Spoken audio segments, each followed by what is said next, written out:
किया मैंने। हालात बदले, लोग बदले, अगर कुछ नहीं बदला तो बाबूजी की सिखाई हुई एक बात, वो कहते थे जब नींव मजबूत हो तो फिर चाहे वक्त के उतार चढ़ाव कैसे भी हो, हम उनका डट कर सामना करने में सक्षम होंगे, बिल्कुल इस पेड़ की तरह। ऐसा ही एक अटूट रिश्ता जोड़ता है आपके साथ IDFC फर्स्ट बैंक। विश्वास, पारदर्शिता और सच्चाई का, क्योंकि इनको आपकी सफलता में अपनी जीत दिखती। मैं तो जुड़ चुका हूं इनके साथ, आप भी जुड़ जाइए ना। IDFC First Bank, always you first. Welcome, ladies and gentlemen, to Leading Edge 2021. Today's topic for discussion is Reimagining Financial Services the Digital Way. And I have with me NITHIN, KAMATH, co-founder Zerodha, e-broking platform, YASHISH, DAHIYA, co-founder Policy Bazaar, which is a marketplace for all kinds of financial products, and GAURAV, HINDUJA, co-founder Capital Float, a fintech platform that makes small ticket unsecured loans possible. Thank you so much, gentlemen, for joining me on this discussion today. I was thinking about all three of you and your businesses last night, and just to put together questions for this panel, which I had a sketchy idea about how this conversation should go. And I was just thinking, what do you guys represent to me?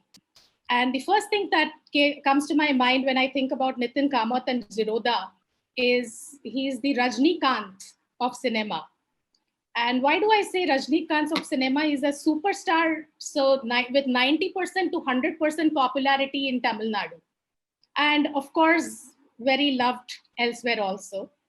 And I said, you know, what do I call YASHISH then? Because he's also superstar of insurance business. And he's also the Rajnikant of insurance business. And I thought that, okay, I can't have two people being Rajnikant. So let me think of a different analogy for YASHISH. And I came up with Ayushmann Khurrana, which is like, he's like a star of everything he does, right? And very unconventional roles, and trying to get into a bigger space and mass appeal. The runway is huge, he's young. So that's what you represent to me, YASHISH. And I thought about GAURAV, and I just couldn't think of anybody befitting at this stage for GAURAV except Nawazuddin Siddiqui in his younger days.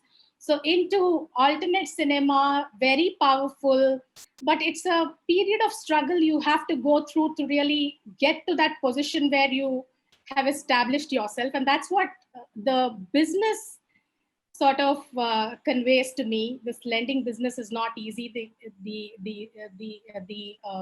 ground that you've chosen is difficult, but huge potential. And if you make it, you are a star. So the younger Nawazuddin and the Rajnikant and the Ayushmann Khurrana, please tell me, am I correct in my description? I'm just happy you didn't call me the Gulshan Grover or something. Yeah. No, I'm just kidding. Thinking of Gulshan Grover. Lending is a tough business, yeah, and then you have to collect money back from people during a pandemic. So I'm sure not the most loved person when it comes to being a lender. Yeah, no, I think Rajnikant of Andaman and Nicobar maybe, because we just have like 15 million people investing in the stock markets. So that's like a really, really tiny piece of India's population. So yeah, so I mean. But in this space, Mahalakshmi, you've certainly made my day, because I'm touching 50 and you've just called me Ayushmann Khurrana, so and young. So thank you for that. That's perfectly fine. Age has nothing to do with this. The first thing I want to really talk about is how this fintech, all of you guys, I think YASHISH did his startup and started your Policy Bazaar in 2008. NITHIN, KAMATH did it in 2010. Capital Float started in 2013, I guess. And we've come quite a long way from there. And the fintech space itself seems to be exploding with huge number of startups coming up. At last count, I saw some 2,174 fintech startups, with wealth tech having about 486 startups. Insurance has some 100 odd startups. Digital payments itself is 400 startups, and lending is another 300 and 350 startups. So what do you make of this sort of thing? I mean, I find this irrational exuberance of some sort, where profitable models, there is a lot of promise, but are there really profitable models to be created? I ask you, especially Nithin, Kamath, and Yashish, because Nithin, you have already hit that golden mark, and Yashish, you are also almost there or already there. So may I start with you? Yes, the thing is, when we started in 2010, I don't think we ever thought that thought of ourselves to be fintech.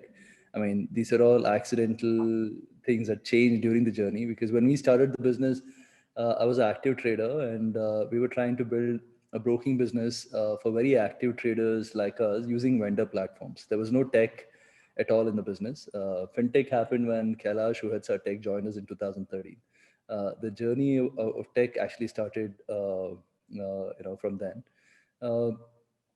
The thing is, I think India is underpenetrated in terms of, when it comes to financialization. So, like I said earlier, there are 15 million Indians who probably invest in the market once a year, and there are probably another 20-30 million Indians who can potentially invest, right? As in, I don't think you can really look at the entire 140 crore Indians and say, what, they can all invest, because 70-80% of the country is kind of around the poverty line. So I mean, they'll never really have the money to invest, right? So so we look at our market size to be maybe between 6 crores, around 6 crores, right? And so there is an opportunity to still grow, the market's 3x.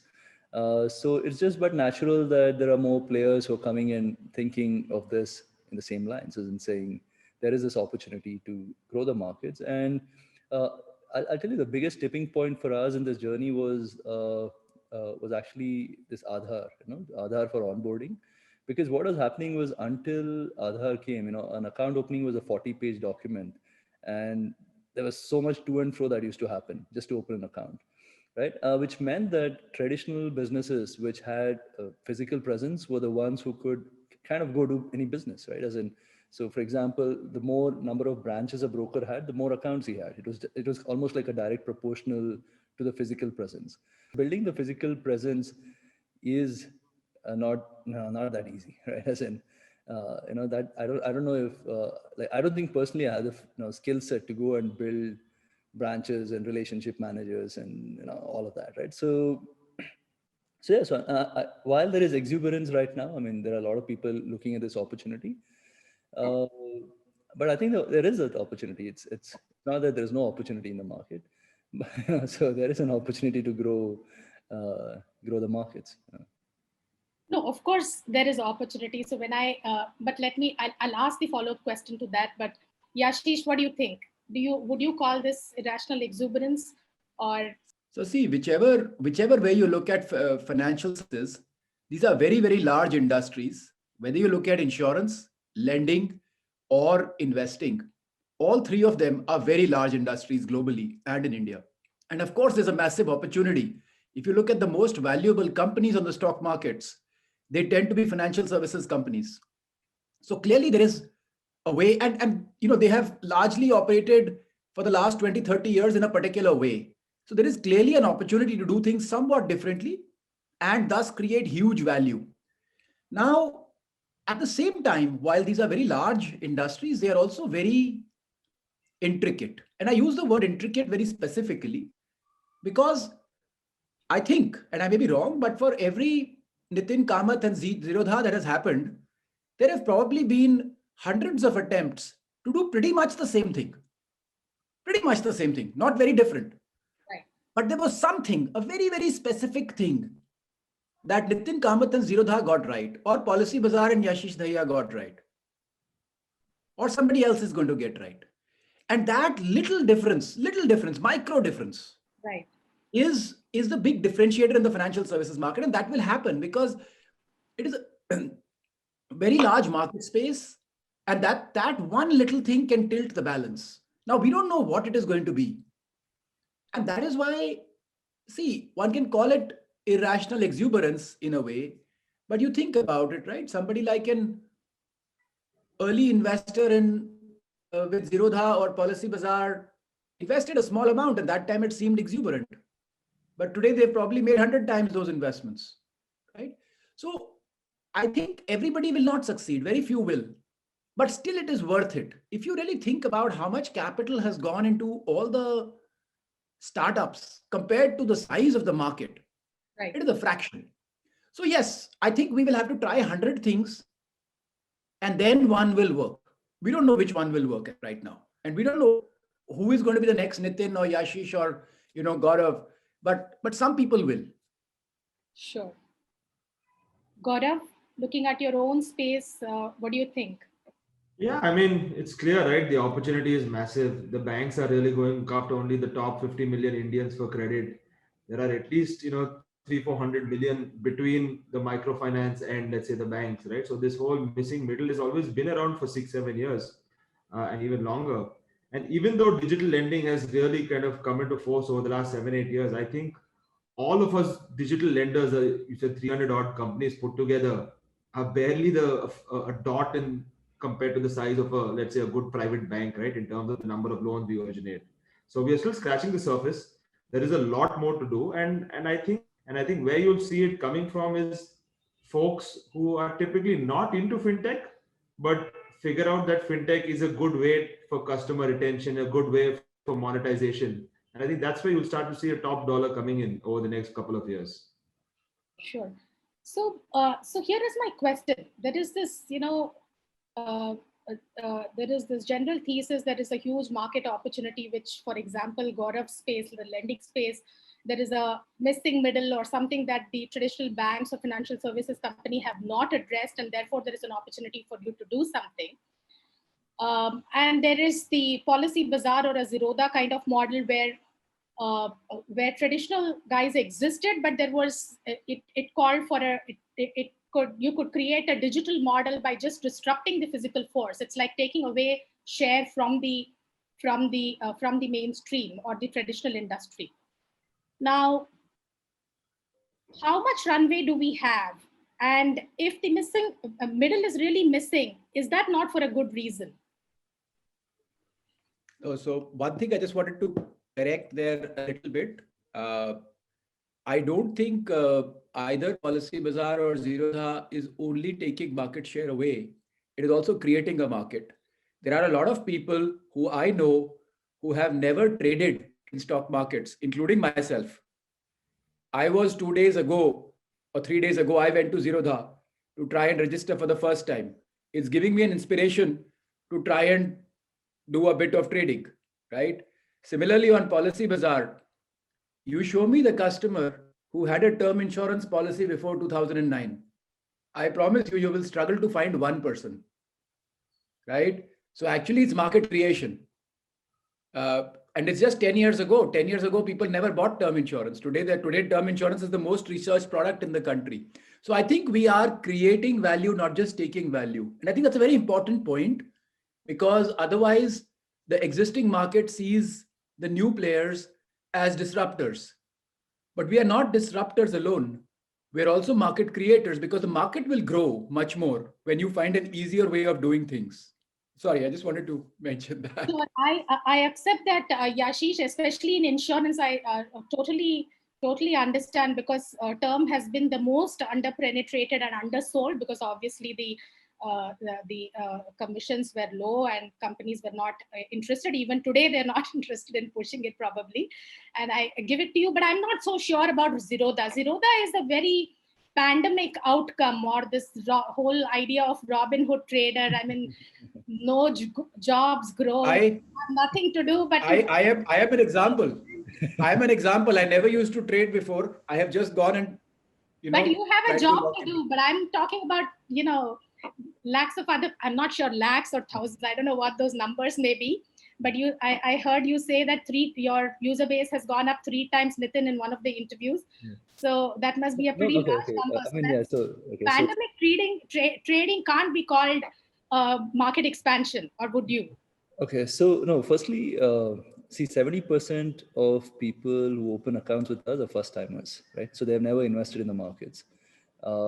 Now, calling millennials as Robinhood traders, I think, is almost derogatory, because because the way this term is getting referred is that these people are doing stuff without doing any research. I'll tell you, all the younger folks I know do a lot more research than all the older folks I know, right? As in, because I think, we're kind of born into this Google generation. So like if my dad, he gets a stock tip, he'll go do this trade, right? As in, but if I were to go tell this to my younger cousin, he will go research before doing anything, right? So that's the culture. I mean, that's, the reason we show up for people who want to open accounts today is because they're doing research. They're not getting missold to someone, right? I mean, like 10 years back, I remember my mom got missold, like a, investment product, right? But I can't think how, in today's generation, people won't get missold, right? And that's one of the reasons why the incumbents are losing, as in the sense, you have to have a better product today to be able to take on them, right? No, the business has grown 2x. We were at 2 million customers in Jan. We are at around 4 million customers. I think, I don't think it's just the pandemic, which has triggered, like a lot of first timers to the market. What has triggered this is, firstly, interest rates are at all-time lows. So if you keep money in your bank, you're losing money, if you adjust for inflation. So people are looking at outside opportunities. What pandemic did was, I think people's savings went up, right? People spent lesser. So which again, saw the markets, because the markets were performing well as well, right? So, and the thing here is that most people who are calm in the last 1 year, they're not doing active day trading, or they're not doing futures and options trading. They're investing money in the markets, right? And I think, like, if you were to ask me, Nithin, what's your true north? I mean, I think we need people in this country to be backing their entrepreneurs. I mean, we need people to be taking more risk than putting their money in the bank or gold or real estate, right? As in, because, when money goes and, gets blocked there, you're not really helping the economy grow. As in, you need people of this country to be appreciating risk. Are Indians, a lot of Indians ready for the volatility of stock markets? Maybe no, right? As in, that's, one of the things that we've been thinking is probably a better stepping stone is probably debt instruments, kind of low risk than stocks, higher returns than bank fixed deposits, before you actually expose them to stocks, right? But that market is not developed today, as in, we are working, towards it. Would the markets have expanded if you were not there? Maybe not, right? But the reason it's expanded in pandemic is not just because people don't have jobs. It's because I think the triggers are because there's more savings. There is interest rates in the economy is low, and of course, greed is a big enabler. So markets are doing well, so which means people will get attracted to wherever the returns are more. Sure.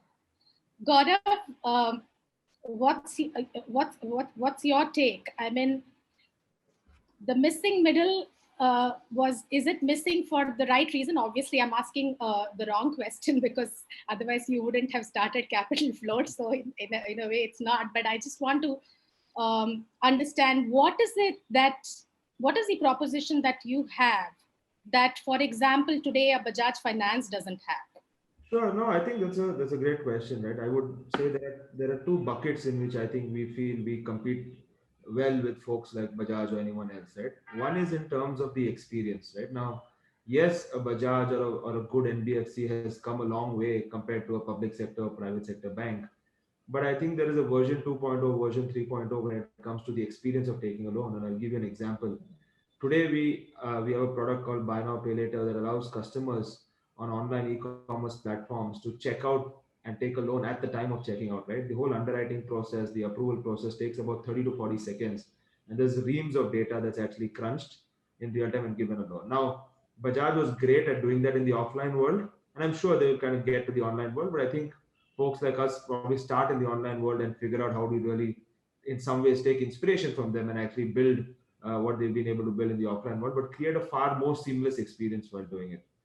The second thing is, how do you really provide access to people who don't really have it, right? And this is where I think you'll see a real potential from a lot of the startup fintech lenders coming up in the next few years. Is there is still today, I would say, at least 200 to 300 million people who today don't have a bureau score or are called new to credit, right? And that's where data and that's where our pipes in terms of how do you understand data like SMS, how do you lend to a decent level in terms of alternate data, etc. I think that becomes an interesting pie we are able to really acquire these customers and kind of grow with them over time. Now, obviously, where a lot of the Bajajes and the banks score over us is the cost of capital and size of the balance sheets, right? And so this is a bit of a never-ending race as to who's going to come first in terms of great customer acquisition versus where the cost of capital obviously ends up reaching up for a bunch of fintechs, right? So I think it's not to say that I think we take inspiration from all the names that you just mentioned, but I think the size of the market is so large that if you're able to provide a good experience, I think there is room for a few kind of big players to be developed over the next decade. Yashish, tell me, I heard your interviews, in one of your interviews, you said that in Policy Bazaar, you guys started with no salaries. So even in the first 6 months, you didn't really make an operating loss. So it was like a profitable model all through. But that was not quite the case in Paisa Bazaar. So what was exactly the difference, and how is the landscape in lending really different from your earlier model? No, I don't think the landscape is any different. See, Policy Bazaar and Paisa Bazaar are both so Policy Bazaar started about 13 years ago. Paisa Bazaar started about 7-8 years ago. And it was unfair to expect, because by the time Paisa Bazaar started, Policy Bazaar was already a funded, decently valued business which had a lot of capital.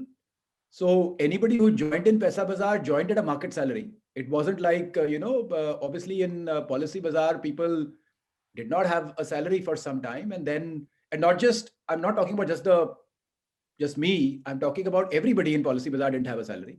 We were not paying salaries at all. All the people who joined, the first 20 employees did not get a salary for the first 6-7 months. And then even when they started, they would be very minimalistic, survivalistic salaries. Yeah, what do you need to survive kind of thing. Now, by the time Paisa Bazaar started, it wasn't the case, of course, right? Of course, everybody joined at pretty much market salaries. Right. So clearly, every business is built differently, right? But we could see these two within ourselves. And let's say a Policy Bazaar was built always at about 0.5x of revenues. So the measure we took was our lifetime burn was always less than 0.5 of that year's commission. Whereas for a Paisa Bazaar, it might have been 2x. And, then you look at businesses like NITHIN's, which have been far more, efficient, capital efficient. And then you have an Info Edge, whose lifetime raise was basically $2 million. And they, in that they have built almost a $8-10 billion company now. So I think everybody is different. Every situation is different. But yes, ours was about a 0.5x of revenue is what Policy Bazaar spent while building Policy Bazaar till date. And Paisa Bazaar was probably at about 2x. So yes, it was obviously not as efficient as Policy, but that's fine. Sure. And if you were to talk about, where do you see, NITHIN, profitable models emerging in the fintech space? What space would you identify? No, see, the thing is, I think I can talk about investment space. I mean, investing, that's where all my life spent. I think there's an opportunity to build great advisory business. Like you pointed out earlier, I think what this country also needs is a great advisory ecosystem. Because today people come and do, their own research and decide what to buy or sell. Right. The reason for that is because there isn't an advisory ecosystem that kind of, helps people, like in the US, for example, most investments come through advisors versus, direct. And India, the challenge has been, while SEBI has put all this framework of RIAs, they haven't solved for the problem of collection of RIA fees. In the US, the advisor gets the fees out of the assets. In India, the advisor has to go collect fees separately, right? And that is, impossible, right? As in, like, if you try going to a customer and asking for a fees every month for advisory, right? So I think if someone were able to solve the problem of collection of fees, I think that whole advisory piece in India is potentially a really, really large market in terms of revenue. Outside that, I think there is space for asset management companies. It's almost like quasi-advisory of sorts, because until now, mutual funds. through a digital delivery model? Absolutely, yeah. Digital delivery, keep costs low, be passive. I mean, I like if you look at the top mutual funds and the large cap funds, they've all been Just a digital vanguard kind of thing. absolutely. Yeah. I think there's space for that in India. As in, there is space for that today. It wasn't there before, because today there is space for it because there are platforms like us, right? I mean, there are platforms like us, Paytm, Grow. I mean, all of these Upstocks, etc. Right? I mean, they're all selling direct funds. They're all gonna showcase what is better for the customer. Because earlier, what used to happen was platforms would sell what earns more, right? And now with this whole influx of direct mutual funds, funds which are going to perform more is going to get sold more, right? So there is that distribution is kind of covered for passive funds today. So I think there's an opportunity to build passive funds which are easier for people to relate to, because today, if you start deciding what mutual fund to buy, you start off saying hybrid funds, whatever balance funds, as in you just lose the customer right. As complex as stocks. Correct, absolutely, right.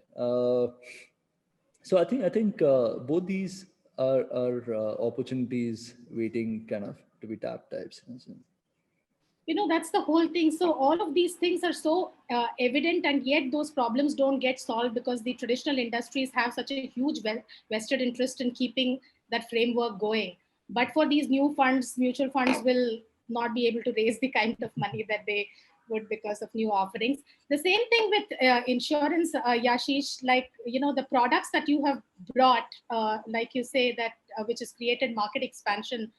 Do you see this making a dent in how the insurance space itself gets redefined? Because the real insurance products are not getting sold through the traditional industry. It's a platform. It took a policy bazaar to really up the protection levels in this country. So you're right, Mahalakshmi. It takes a lot of effort.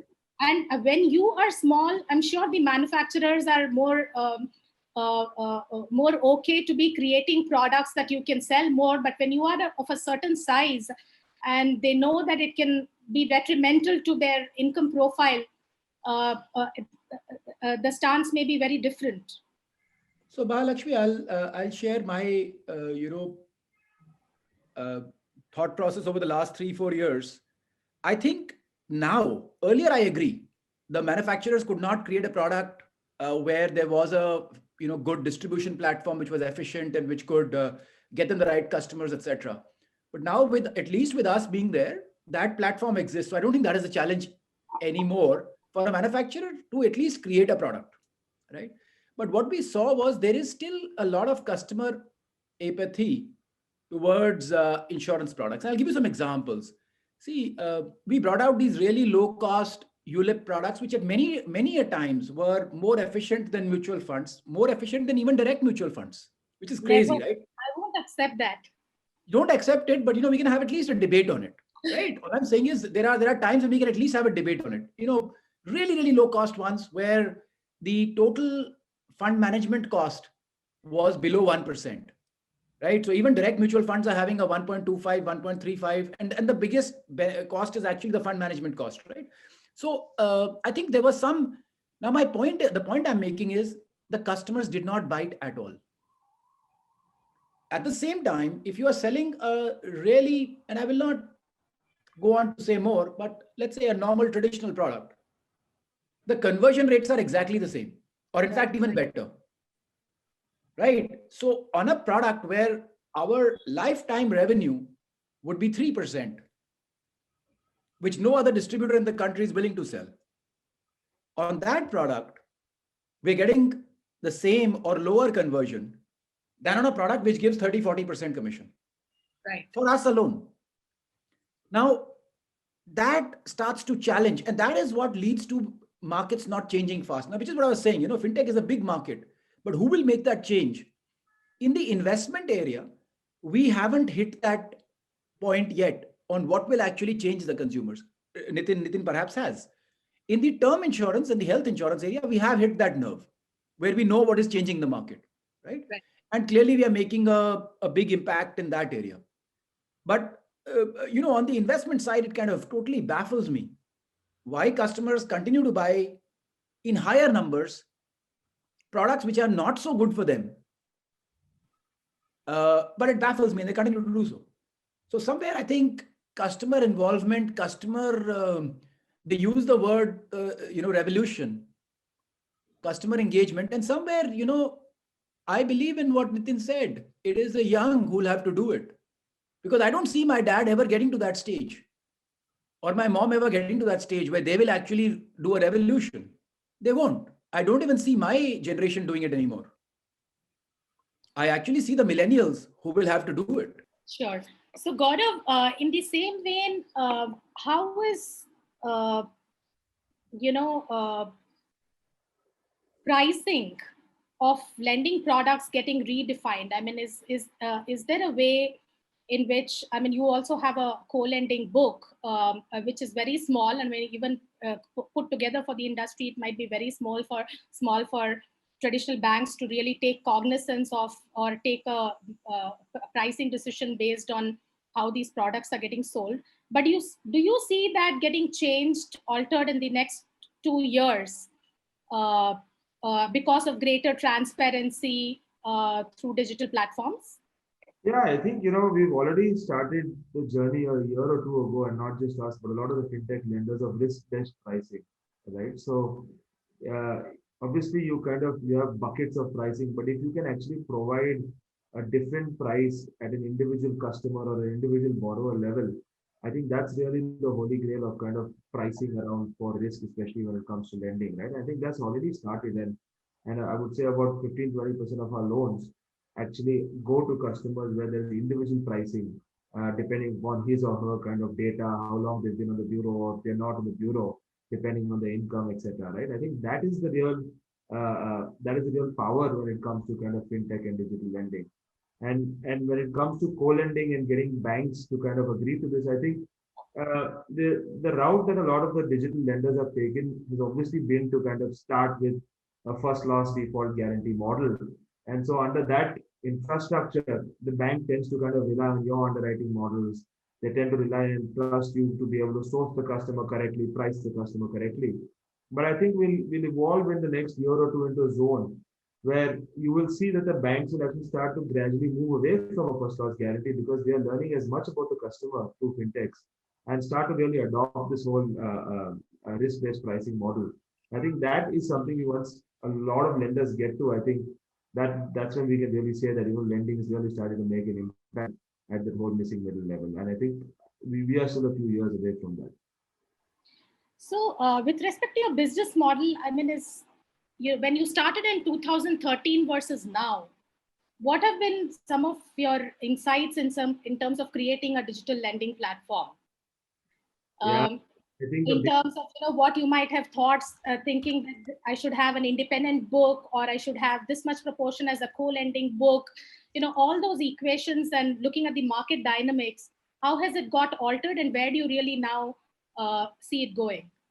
I think the biggest lesson that we should have maybe learned earlier on is this: there's nothing digital about collections, especially in a country like India, right? So you can have a lot of the digital impact in the play when it comes to acquisition, when it comes to using data for underwriting, and yes, you can build interesting tools like we have on the collection side. At the end of the day, I don't know any lender who's going to be successful or has been successful without having some kind of boots on the ground or telecallers to be able to do collections, right? And like I said, I wish this was a learning we learned 3-4 years ago. But as you go through this journey, you figure out. It took a pandemic for this lesson to get. I would say maybe a year or so before the pandemic. I think those learnings helped us to kind of navigate the pandemic fairly well. But this is so just. How do you address that? I think the way you address it is by using tech to make your boots on the ground far more efficient. And that's where tech comes. And tech doesn't come in kind of replacing the people. If today I can tell a person, for example, Mr. X has a better probability of paying back, visit him rather than visiting Mr. Y, who probably will not pay back, right? I can make that one visit, which costs about 300-400 rupees, far more efficient to my company, right? And I think that's where a lot of the data and the tech is coming to play, and not in eliminating the number of people that are actually required. I think the second thing is really around really scaling the liability side, and I think the asset side in India for lenders is very easy. There's no shortage of demand of loans. Whether it's an existing customer of an HDFC bank, he or she will still require a lot of loans, and they will come to a capital float for a loan. I think where a lot of NBFCs kind of hit a certain mark once they reach the 1,000, 2,000 crore loan book size is really around how do you become unique on the liability side, right? Because you start to hit certain caps and thresholds, and that's where I think having a partner banks to do co-lending with you, that becomes interesting, right? Because as a fintech, you bring your power and agility in terms of acquisition and underwriting, but you can always leverage off the massive balance sheet and lower cost of capital that a bank has. And that's why I think it's always a collaborative model with a bank rather than a disruptive one. And I don't think fintech lenders are really trying to disrupt banks. I think jointly there is a much more powerful model that can be built. Yes, it takes a longer time, but once kind of successfully cracked, we are actually starting to see the power of this co-lending actually play out. Sure. Yashish, when you started Paisa Bazaar, did you ever consider having your own loan book and not only taking the marketplace model? Not just then, even now, we do consider it. There are gaps in the market, especially in the subprime area. See, lending is, it all depends on who can ask the next question, who can get the next level of detail. Let me give you a very simple example, right? I live in the UK. I have to get a mortgage in the UK, but I don't have a salary in the UK. So no bank in the UK will ever give me a mortgage, despite the fact that I might have money for that mortgage sitting in my bank account in India. Right. Right. But there will be one bank who will come and say, okay, I will ask you this one question. Do you have money sitting in your bank account in India? How much can you send to us every year? And okay, I'll give you the loan. Now that one bank gets my business, and they make maybe, $10,000-$15,000 or pounds a year out of that business, right? Everybody else lost that business, and I'm a perfectly genuine customer. Now this bank also has an operation in India, so they can see who YASHISH DAHIYA is and can operate with that. That's my point. My point is, it was the same thing 15 years ago when I was doing car insurance. Everybody would ask me, okay, how many years have you had a driving license for? I said 1 year, because I just moved to India, to the UK. So risky customer, hence 2,000 pounds. One company asked me, okay, where do you have a driving license for any other country? I said, yeah, India. And they also asked, which country? What's your driving license number? They took that detail. They gave me a price of 300 pounds. I have never claimed in my life. Right? So they, for the last 20 years, have made about 10,000 pounds off me. The point I'm trying to make is, whoever can ask that extra question or get that, see, one of the reasons I believe why Bajaj Finserv is doing so very well is they are selling to customers at a happy moment. They're usually selling to customers not when they're in hospital, but when they are buying a television, or when do you buy a television? When you're largely okay. Otherwise, why would you go and buy a television, right? If you're in financial distress, you're not going to go and buy a television, right? So I think an asset purchase is a beautiful time and I think they crack that whole model beautifully. So I think it's about that level of intricacy. Whoever gets that intricate will, and we see those gaps in lending. And hence I have asked Naveen, who is our CEO of Paisa Bazaar, to partner with some NBFC. Right. Or build an NBFC. What's the big deal? We have capital. We are happy to put in capital. We are happy to build that capability, as long as we can check at that point. I have asked our team, we're doing life insurance. I have asked our team to do extra diligence. There again, if you have your own book, the same problem of recovery, you have to build all these on-ground capabilities. It depends on whom you sell to. And if you can be very careful on that, I'll give you an example, right? We are doing life insurance. The insurance companies are not asking us, but we are doing, for some of our sales, we are doing a video inspection of the customer. We want to talk to the customer with a newspaper, see he's there, and assess how he looks. Is he looking sick? Is he looking pale? We're doing that kind of stuff. Now, why are we doing it? Because if you are able to see in insurance or lending, if you're able to cull out fraud, if you're able to cull out fraudulent statements, if you're able to make some I'll give you another example. My grandfather, who was in the army, has been lending forever. Now he expired recently. After his death, people came back and returned the money. Many people in villages, you will find, do not default. Just do not default. Because they know if they default, they will not get the loan the next time. So I have never got money back from even close friends or relatives who live in the city. I'm telling you honestly. Even close friends have borrowed from me, my relatives have borrowed, but they've never returned. The logic you give appeals to me, but how do you explain all these years of priority sector lending going bad? The big numbers show. I don't know what happens there. I don't know what happens there. All I'm saying is if you have the heart in the right place and ask the right questions, you will get the right answers. And data is the way. It cannot be the same for everyone. And genuinely, many a times I find, what is the problem? The problem is when my salespeople actually start doing it, maybe they don't actually take the video recording.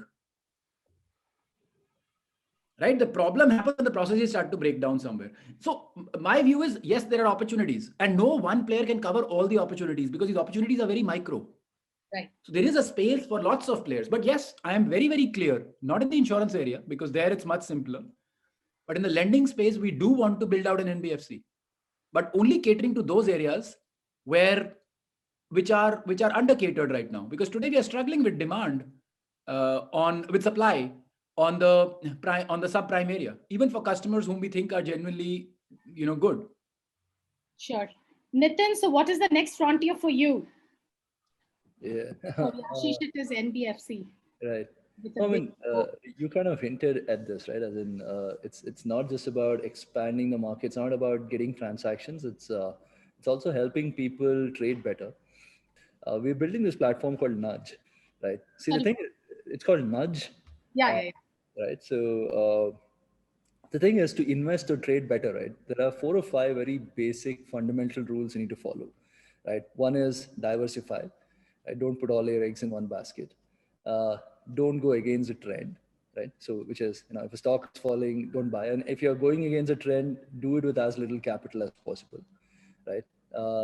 If you're making a loss, get out fast, right? Don't average down. I mean, so these are all like these basic rules that that improves the odds of winning significantly when investing in the markets, right? And a lot of these rules people don't follow because they don't know firstly about it, right?